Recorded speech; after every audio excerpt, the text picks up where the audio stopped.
Good morning. Good morning, children of heaven. Good morning, Muchineke. I want to bless your Sunday with a fantastic message, a throwback message from our indomitable, unrelenting, unchangeable leader, Mazi Nnamdi Kanu. This message will revive your spirit again. This message will bring you back to life if there's anything like weakness that has happened to you. This is the gospel of heaven. And at the end, the Biafra must come. He corrects the notion of all the lies you were told. They lied to you that Ojukwu caused the war. They keep lying to you that there is something called One Nigeria. They keep lying to you that you are going to have restructuring.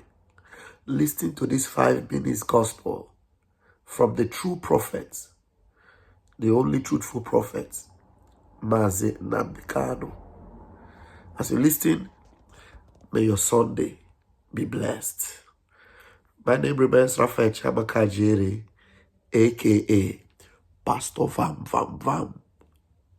Watch this message and share it and make it go viral this morning. Subscribe to the channel and hit the like button so that others will see this gospel, because this gospel should be reshared again and again, because your mental ability must be awakened. Your mental toughness must be revived. You need to know who you are. You need to stand your ground. And you need messages like this to keep you going. You can play it again and again. I recommend you to play it 3 times a day. Like your physician would recommend your medication to you.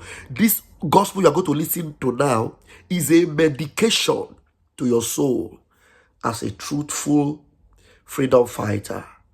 Watch it. God bless you. There are 2 things plaguing them in the zoo: lies and deceit. If not for the coming of IPOB, of Radio Biafra, all of you would have lived and died in the ignorance that Ojukwu caused a war. That's what they were writing. Britain helped them to write it. Ojukwu was a rebel, a secessionist, because we had no media. That is why they're paying Facebook billions upon billions of US dollars to stop this truth from coming out. Did Ojukwu cause any war? Gowon is alive, go and ask him. Did Ojukwu cause any war? Ojukwu went and negotiated restructuring with you in Aburi. You came back. Britain told you not to agree because Britain realized that all the component units of Britain knows that if you go back to regionalism, you will have economic growth. The country will do very well. But Britain doesn't want it.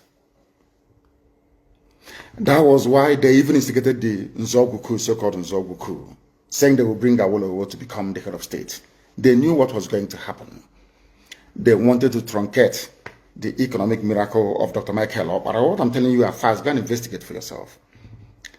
In the East, you had the fastest growing economy in the whole world, over 40% every year.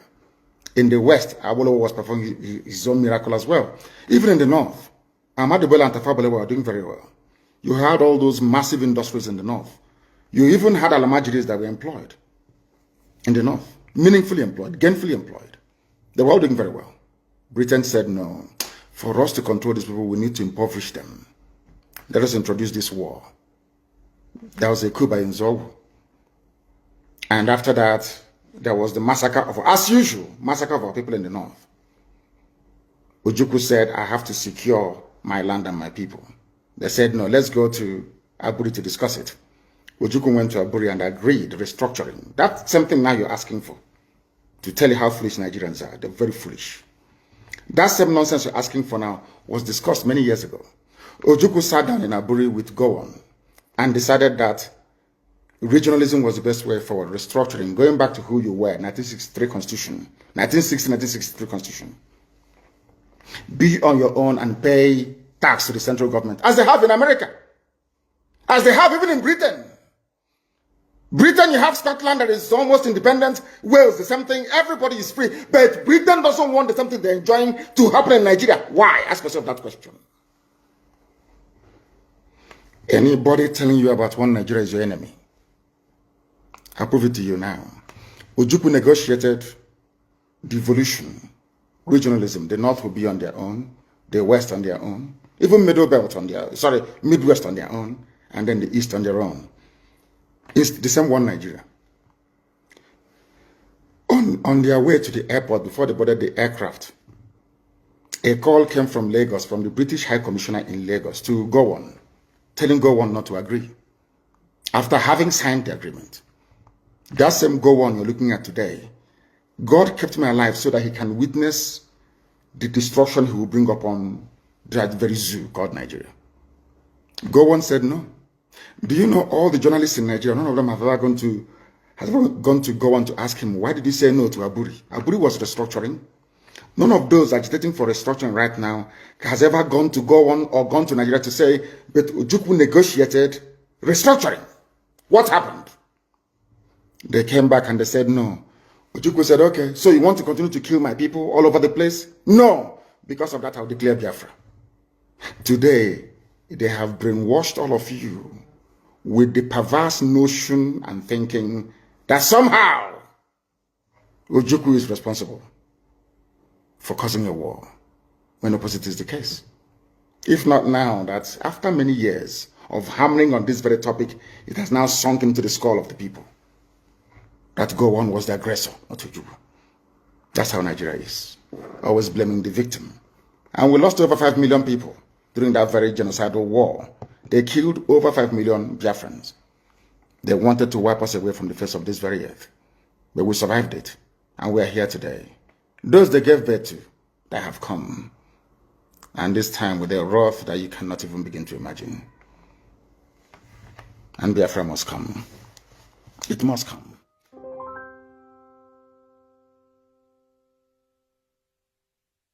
We are under the bondage of the zoo because a few idiots want to be president of Nigeria. Because after that, then what happens? All of them killing themselves over Jonathan presidency. From the so-called Niger Delta or Yoruba that was dying because of Obasanjo presidency. Where are they today? They are still the ones crying that things are not okay. So you think as an Igbo man, if you're there for 8 years, somehow, miraculously, you will change anything? You don't sit right and they killed him. Use your brain. It was meant to be Alex Ekwueme after Shagari. Buhari overthrew the government, 1983. Some of you don't know history. Rather than allow an Igbo man to become the president, they did a coup. Some of you need to reason very well.